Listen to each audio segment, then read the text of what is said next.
This morning we continue on our 12-part exploration of our 12 powers. The foundational principles of this study are derived from Charles Fillmore's book, The 12 Powers of Man, written in 1930. This study of the 12 powers is a rich and deep spiritual journey, having the potential to awaken within us all of the spiritual attributes and abilities that we contain with every breath and essence of our being, that we sometimes use and sometimes not. But to know that they exist and to put them to work in our lives can bless us, one another, and our world in magnificent ways. Our focus of this study will only involve the power itself, the location that it's found within the physical body temple, and the color associated with it. There is oh so much more that we do not have time to cover. So, our goal is at the end of this series, we recognize these truths. We have an ability to know what they are, when they're balanced, when they're underdeveloped, when they're overdeveloped, so that we may reawaken ourselves and realign ourselves to a balanced presence of our divine awareness.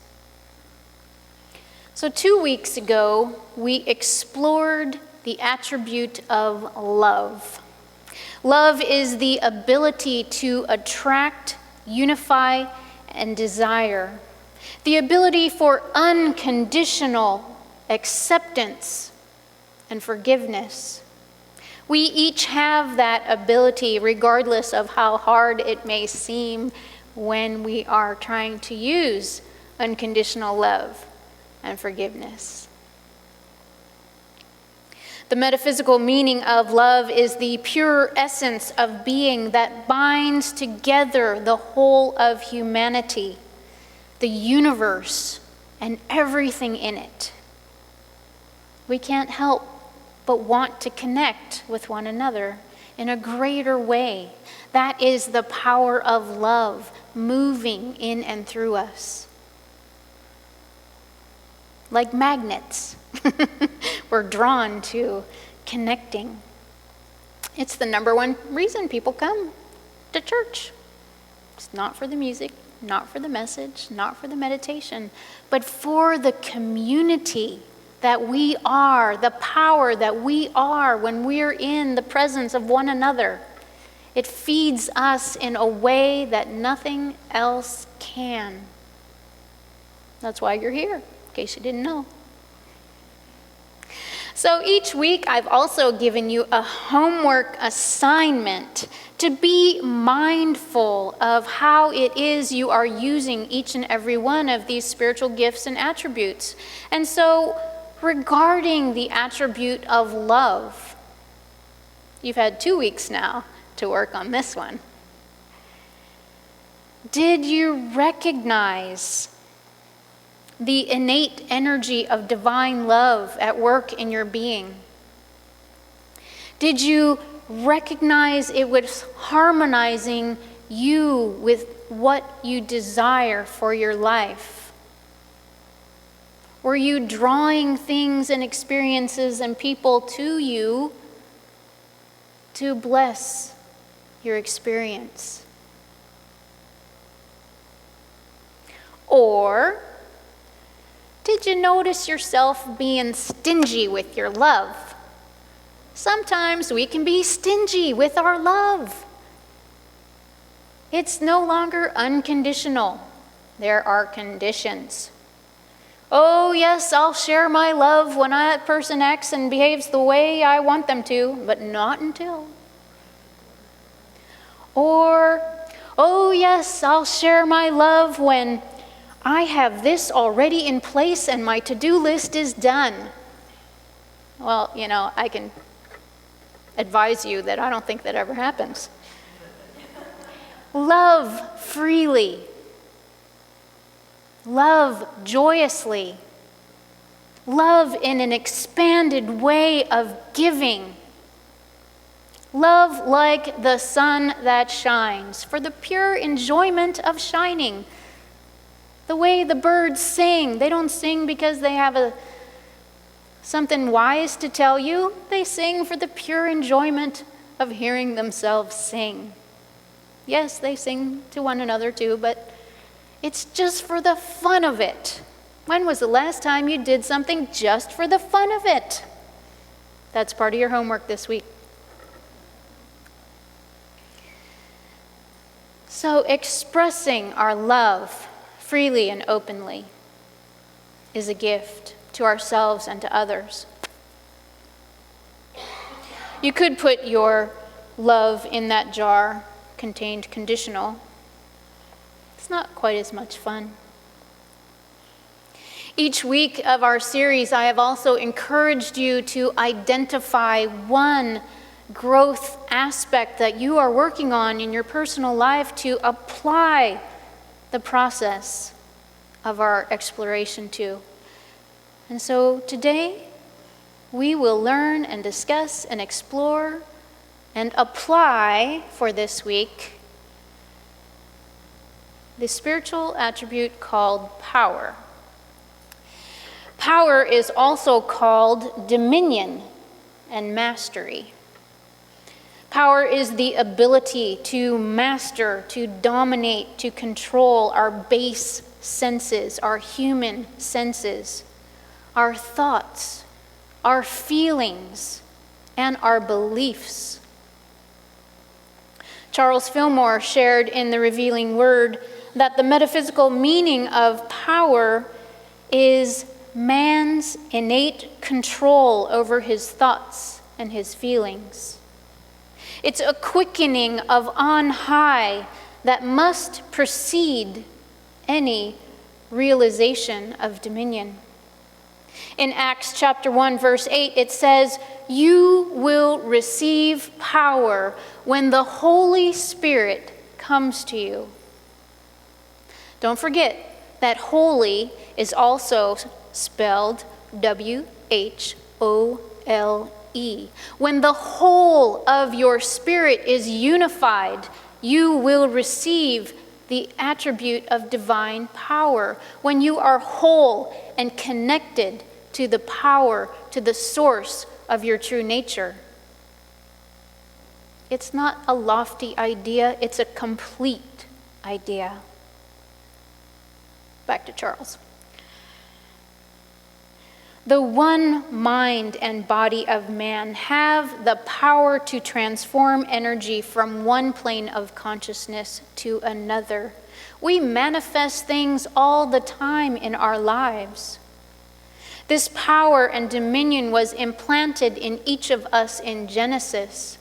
We were given dominion over all. What that means is that we were given dominion over our thoughts, over our emotions, over the health and well-being of our body temple.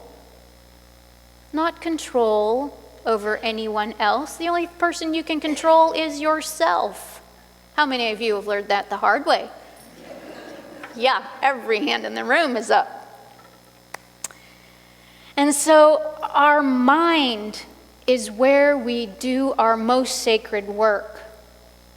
When this law is in operation in the spiritual realm and the material realm, it is the same law at work with different levels of manifestation. And so the one thing to understand is that whatever we see on the outer of our lives, it was previously created as an idea or a thought. And then we, through our choice and individual will, gave it power through the power of the spoken word. We took that idea, we expressed it into the world, and then sooner or later it manifested itself in reality. whether that is small r reality, the human world, or large R reality, where it is referring to the divine. Because we are both, are we not? We are spiritual beings having a human experience. We cannot separate the two. We do argue with ourselves from time to time, but both are alive and well. And so within man is the power of God in action. And to humankind is given the highest power of the universe through our conscious thought. When we cooperate with principle, with universal law, we sit in a level of authority where we can command. As it says in the Bible, if you speak the words and you tell the mountain to move from here to there, it will. Because of the power we carry through manifestation, the movement of idea to word to action. You're more powerful than you have any idea. And we're always so surprised that we've created this thing in our lives. We love when we create the one we're looking for, but when we create the one that we weren't really wanting, because we gave it more power, we gave it more thought, we talked more about it, we complained. Oh my God, we won't even get into, well, we might get into complaining. It's so powerful. Our words, the energy. So our dominion is only over our inner consciousness. That is what we have control over. Our supreme authority happens when we are in our oneness with our divine self. So the terms power and dominion are misunderstood in our current vernacular. Utilizing the attribute of power contains the ability to use also the spiritual tool of wisdom and discernment, which we talked about a couple weeks ago. It is the ability to say yes and no to our choices. And so knowing ourselves, the truth of who we are, how powerful we are, that all 12 of these gifts of God are present and being utilized, whether we're conscious of it or not, we have the ability to create, and we are creating all the time. So knowing yourself and being solid in who you are is called personal power. On many levels, whether it's spiritual, mental, emotional, psychological, the personal power of which we all can stand in gives us the stability we desire in our lives. It is a birthright for you to have and express this personal power. Others will not be able to manipulate you, to bully you. You will no longer be codependent or a doormat, as some of our wonderful books have shared about what it is when we give away our power and we stand in what is called victimhood. No one is a victim. Yes, there are certain situations that you did not really draw and agree to in this lifetime. But however, our souls have made many agreements where we have chosen to be all together here today. Why? I have no clue. But we did.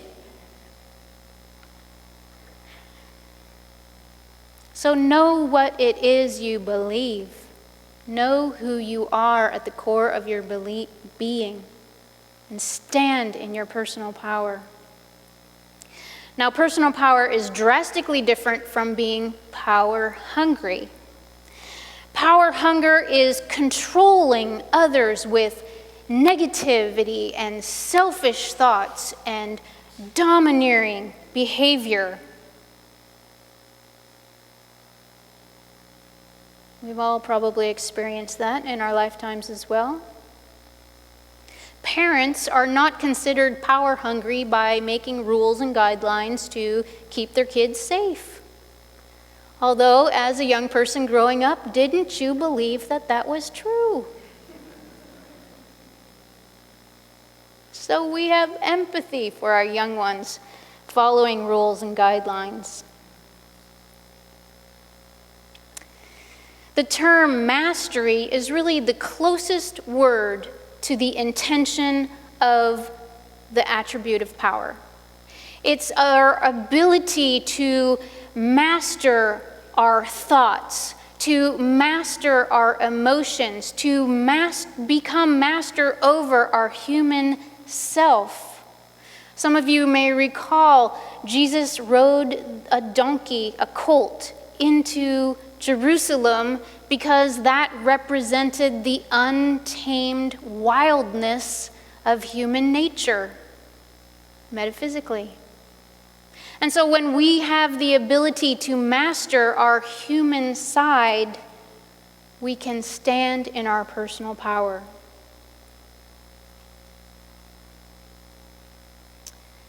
Our affirmations and denials are words that we use that we can fill with power to deny the things that are no longer true, that have no power over us, and to claim the truth of who and what we are. Positive words vibrate in the ethers into positive experiences. Positive words vibrate into positive experiences. Negative words, therefore, create and vibrate negative experiences. We're all scientists here when it comes to that. Would you not agree? Yes. And so we get to choose and discern what we speak about and what we speak to. When power is used in conjunction with the power of strength, the attribute of strength, it doubles its spiritual intensity. Remember that strength is the ability to hold on to something, to be persistent. When we're changing our lives through the working of affirmations and denials, we need to not only claim our truth, we need to be persistent. There are stories of Charles Fillmore, co-founder of Unity, affirming the same statement out loud 2,000 times. I don't think I've ever done that in my life. But there are stories about this man who had a withered leg, who grew his bone, that's what it took for him to heal himself. He was persistent. He and Myrtle, as the founders of this movement, did not give up. And so when strength and power work together, you are invincible. These are already in the package of which you came. How can we utilize them to co-create a world that works for all? Strength and power are a winning combination. You can take it to the track. So in our meditation time, when we focus on the energy center within the throat, very close to the thyroid gland, the voice box, that is the seat of the spiritual attribute of power, dominion, and mastery. The mystics have known for centuries that when we affirm truth, not only through spoken word, but through song and through chants, repeated over and over and over, that the vibrations go out to change the environment. It's powerful. Each one of these songs after the message is a song that repeats itself, a simple song that repeats itself so you can learn the power and hopefully have this song stuck in your head as you move through your life. So that when you're waiting in the grocery line, you can have a song come to you. You can have the power of protection come to you. You can have your affirmations come to you. And know that there is only one power and one presence in the universe and in your life, God the good, regardless of appearances.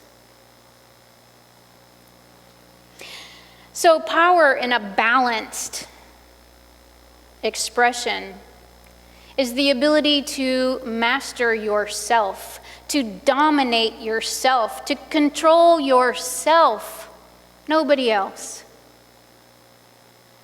and work in alignment with divine ideas and universal truth principles, universal law. It's to live from an expression connected to spirit.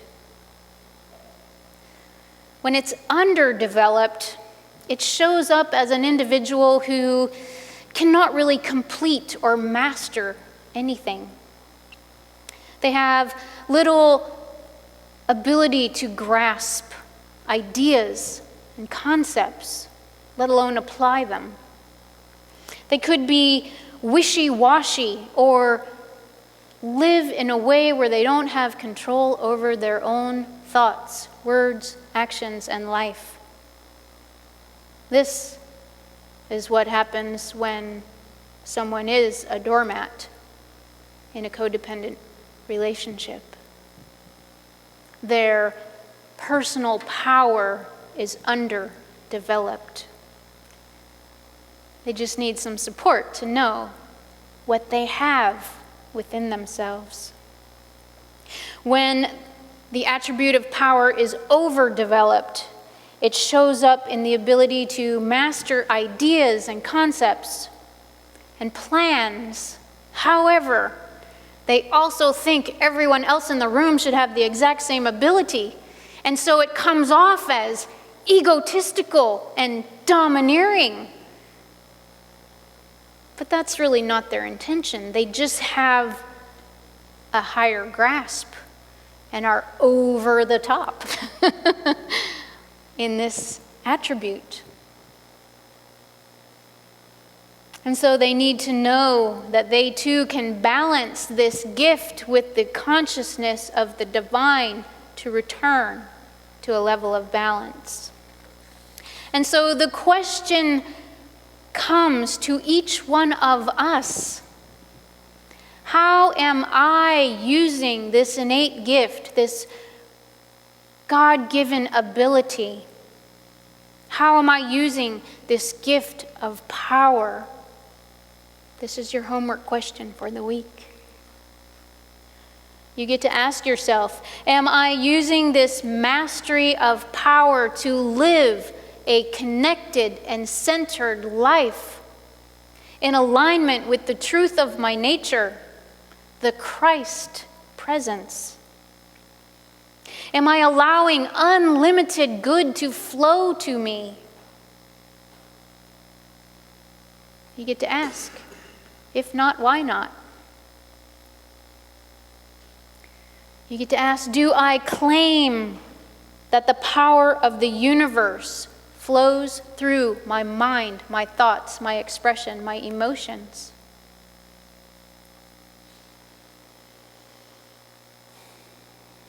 Because the flip side is, I could embrace this, or, you know how I love my ors, or I could self-sabotage. I could set myself up to live from an expression of separation from the truth of my nature and have nothing but trouble come into my experience. We've all put our foot in that pool and hopefully jumped out quickly, sometimes not quite so quick, but our soul grew from those experiences. So whether your personal power is balanced or underdeveloped or overdeveloped, we all have the tools and the support from one another to rebalance ourselves in the core of our being, the truth of our nature, the presence of the divine, the awakening of our Christ nature. You get to choose how it is you want your life to be. You are more powerful than you know. Staying focused to the truth of who you are and aware of these gifts, you can co-create not only a harmonious world for yourself, but for one another, for this ministry, for this community, for this country, and this world. And that, my friends, is why we're here. Namaste.